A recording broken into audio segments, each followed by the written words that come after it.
Each way betting er et nyttigt værktøj, når man skal spille på hestevæddeløb. Det er en god måde at finde værdi på.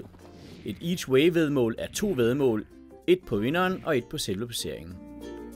Du får udbetalt en procentdel af vinderbeløbet, hvis din hest slutter på anden til 4. pladsen, alt afhængig af løbet. Beløbet, som du får udbetalt, ændrer sig med antallet af løbere. Det ser således ud. Væddemål med 5-7 heste dækker kun 1. og 2. pladsen med 25% af vinderbeløbet. Flere end 8 dækker 3 hurtigste heste med 20%, og flere end 15 i et handicapløb dækker de bedste hurtigste heste, også med 20%.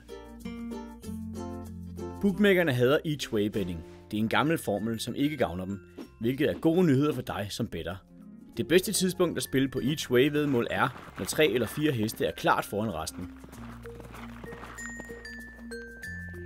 Her ser vi, at kun 4 ud af de 8 heste har en seriøs chance for at vinde løbet. Ved at lave et each way væddemål på disse heste i et løb som dette, gør, at oddsene tæller til din fordel. Og hvorfor så det? Fordi at de forældede vilkår for each way betting ikke reflekterer den korrekte sandsynlighed for disse heste, der slutter blandt de 3 bedste. Vær tålmodig, vent på de væddemål, der passer dig og drag fordel af each way betting.